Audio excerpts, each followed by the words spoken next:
Good morning, hags. Thank you for tuning back in to another episode of When Life Gives You Lemons. I always start like that. I'm sorry.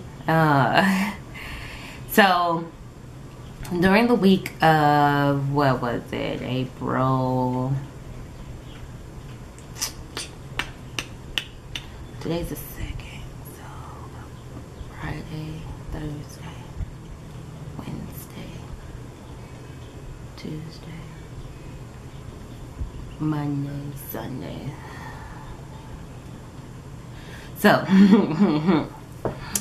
the week of April 27th, this past week, was okay.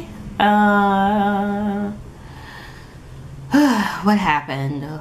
Let's see. I went to work.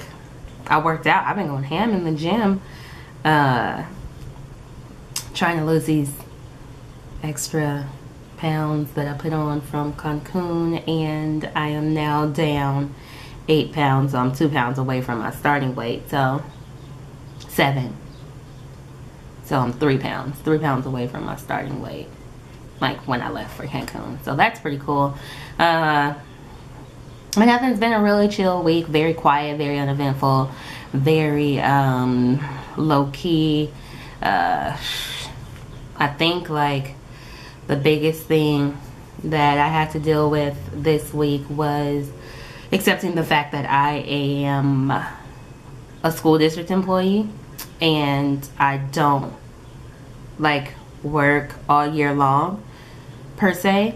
And so, like, really having to come to grips with the fact that I be broke. Like, money management skills, I encourage all of you to get a hold of the importance of finances and savings at a very early age, understanding the value of a dollar, and putting a price tag on things that you buy or things that you may do financially. In the past, I had piss poor money management skills, mostly because like I was getting a check every 2 weeks, so I knew like, oh, okay, well, it is a week and a half past since the last time I got my check, so I'm getting the check on Friday, so I'll be cool. Like Wednesday, I'm down to my last $50, but I have gas in my tank, so sure, let me go to happy hour and blow $20 $30 on drinks and food. It's no big deal. Just little things like that, unnecessary.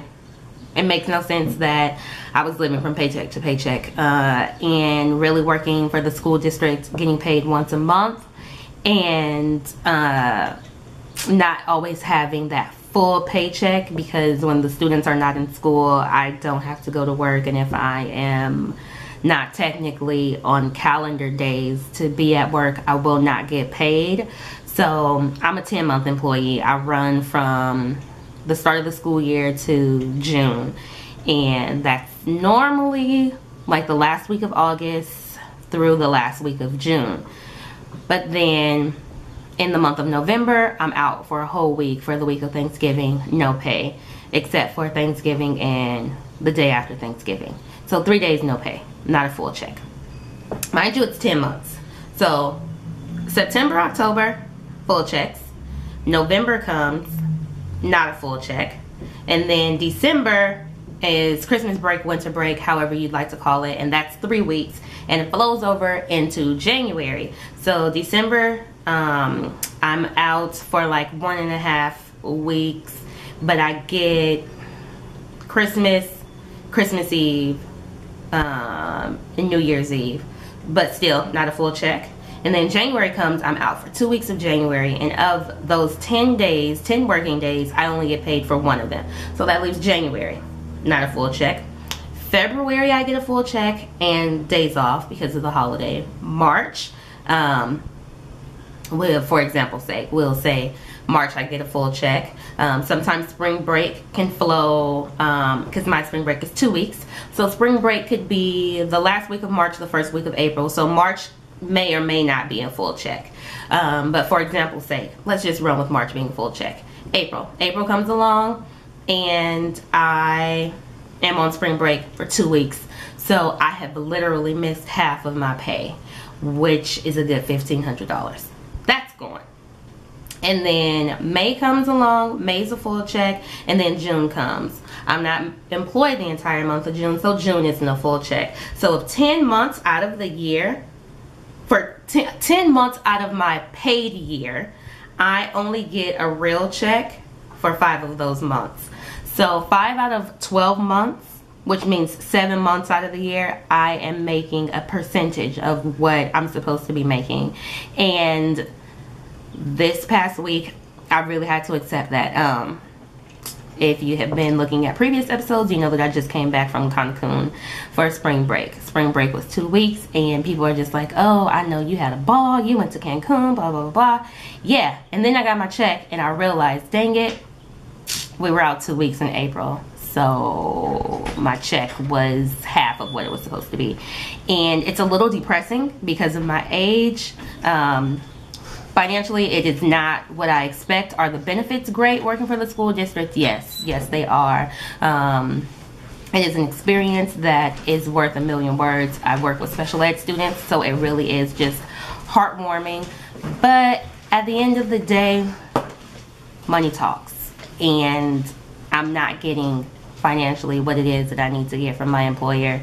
And I am really regretting leaving. I was working 2 jobs at one time. I did it for like 10 months, and I am regretting that decision. So this past week I really had to accept the fact that I need to, that airplane is rude. I had to accept the fact that I really need to stay in my financial lane. So that means that a lot of things for me will be changing.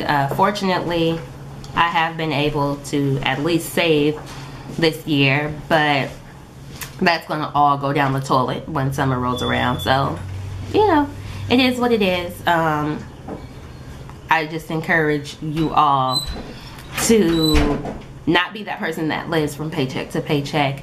If you have a good job, like at any given moment that can be taken from you.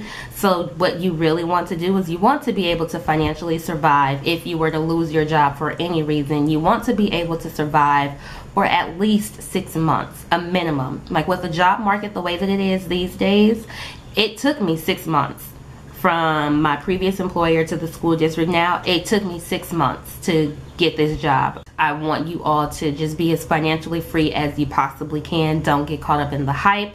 If you cannot afford the J's that are coming out on Saturday, don't spend your last of your $200 that you have to last you for the next couple of weeks on a pair of shoes because you really want them. That's stupid. We really have to do better, especially we, the younger generation. We tend to be extremely dependent on the generation before us and our parents, and that is not fair. It's not fair to the sacrifices that they made and the sacrificing that they continue to do for us to reap the benefits of all of their hard work and all of their hard labor. We really need to put in our own time, make investments in ourselves, open you up an interest accruing savings account, get you some bonds, get you some CDs, whatever it takes so that you can be as financially well off as you possibly can be, because living from paycheck to paycheck is not okay. Especially if you are trying to be with someone who is well off. If you aren't well off, or if you are showing financial instability, why would somebody who's stable want to be with you? What would make you think that they would be attracted to that? So if you want better, you have to be better. You have to be a part of the competition. What sets you apart from any other whoremonger out there or any other scumbag dude out there? Okay, that has absolutely nothing to do with me being broke. But anyway, so on a good note though, I did pull my free credit report. You guys do know that you can do that, right? From TransUnion, Equifax, and what's that other one? Whatever the other one is. You can pull your report to see everything that's on your credit. So one of the things that I did take care of while I was working 2 jobs was getting things off of my credit, and I did bring my credit score up 150 points from where it was last year. So I'm extremely proud of that, but I still have nothing to show for it because I'm broke now. So anyway, I love you guys and save your money. Until next time, hags. Bye.